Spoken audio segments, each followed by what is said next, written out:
All right, welcome back. So let's talk about something that I know drives a lot of people crazy. If a big chunk of your paycheck comes from commissions or bonuses, you know that applying for a home loan can feel like you're playing a game where you have no idea what the rules are.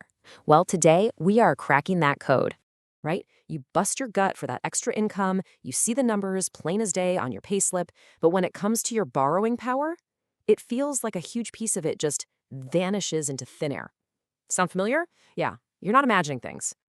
So here's the deal. Lenders see that variable income, your commission, your bonus, as, well, riskier than a straight base salary. So what they've done is they've created this whole complex, hidden set of rules for how they assess it. And honestly, understanding these rules is the absolute key to maximizing your shot at getting that approval. Okay, so here's how we're going to break it all down for you. First, we're going to pull back the curtain on something called the shading game. That's how much of your income they actually count. Then we'll get into the paper trail you need to have ready. After that, we're navigating the calculation maze, which can get a little wild. And finally, we'll put it all together so you can pick your lender like a pro. Okay, first up, and this is probably the most fundamental rule you have to get your head around. Before a lender even looks at the dollars and cents, most of them have already decided they're only going to consider a percentage of your variable pay. And this is what's known as income shading. Basically, it's just a fancy term for a risk discount on your hard-earned cash. It's their way of building in a little safety buffer for themselves. But for you, it means that the income you see on paper might be way more than what the bank is actually going to use to figure out how much you can borrow. And this is where it gets really, really interesting. Look at how clear this divide is. On the left, you've got almost all the big players. BankWest, ANZ, NAB, Westpac, and CBA. We're calling them the 80% club. Right off the bat, they shave a whole 20% off your variable income. Gone. But then, you've got the outlier over on the right, FirstMec, who's willing to look at up to 100%. I mean, that one single difference is a massive game changer for your borrowing power. Okay, so that's step one, knowing they're going to slash a percentage off the top. Step two, you got to prove that income even exists in a way they find acceptable. And this is where the paper trail becomes absolutely critical. And wow, just look at this table. It really lays bare how different every single lender is. For commissions, ANZ and Westpac are happy with just 3 months of history, but then you got CBA wanting to see a full year. And for bonuses, you see the pattern, right? Almost everyone wants a solid 2-year history. But check out Westpac's little note there. That 2-year bonus history has to be with the same employer. That is a tiny detail that could totally trip you up if you've recently switched jobs. And it's not just about how long you've been earning it, it's about having the right paperwork to back it up. Lenders are going to ask for a mix of things, your recent pay slips, maybe your ATO income statements, sometimes even letters from your boss. But the key thing to remember is there's no single standard.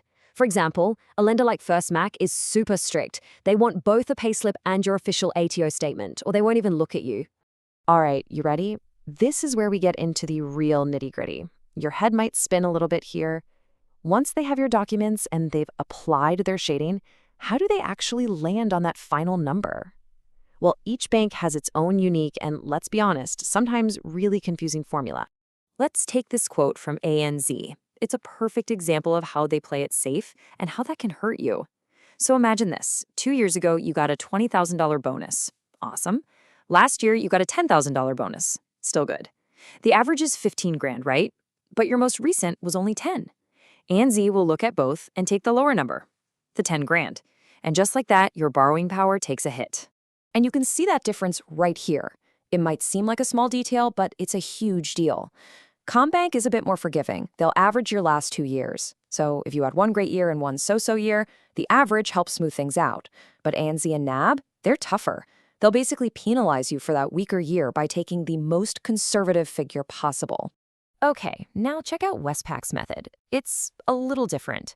Instead of looking at your commission directly, they kind of work backward. As you can see, they take your year-to-date income, so everything you've earned so far this financial year, and they stretch it out over a full year. Then they do the same for your base salary. And whatever's left over after they subtract the base, that's what they consider your commission, and that's the number they then hit with their 20% shading. And just when you think you've got it figured out, there's another little quirk. BankWest has its own little safety check built in. They'll run their own numbers on your commission and add it to your base salary. But then they'll compare that total against what your pay slip says your annual income will be. And if their number comes out higher, nope, They'll toss it and use the lower figure from your payslip. It's another one of those internal checks designed to be conservative, which can mean yet another potential cut for you. So, after all that complexity, what's the big takeaway? The point isn't to memorize every single one of these rules, because that's impossible. The goal is just to understand that these huge differences exist so you can be strategic and choose a lender whose policies actually match your specific situation. Seriously, this table right here, this is your cheat sheet. This is the whole game plan. If you had a massive bonus recently but a smaller one 2 years back, CBA's averaging policy is probably your friend. If you just switched jobs a year ago but you've got a great bonus history, you're going to want to steer clear of Westpac and their 2 years same employer rule. And if your variable income is consistent and permanent, man, First Mac's 100% assessment is just incredibly powerful. Your own income profile literally points you to the right lender. And look, this is the bottom line. This is why all this stuff matters. We're not just talking about getting a slightly better deal here. Applying to the wrong lender for your situation can mean getting a flat-out no, a much lower loan amount than you need, and a dent in your credit file. Getting this right from the very beginning is absolutely crucial. And a huge shout out to the team at Finance and Hub Networks for doing the hard work of compiling and making sense of all these complex policies so we could bring you this breakdown today. So, I want to leave you with this one final thought. Now that you know the rules of the game, you know about shading, about the paper trail, about all those quirky calculations, take a hard look at your own situation. Is the bank you were planning to use, or maybe even the one you're with right now, truly the best one to recognize all the income you work so incredibly hard for?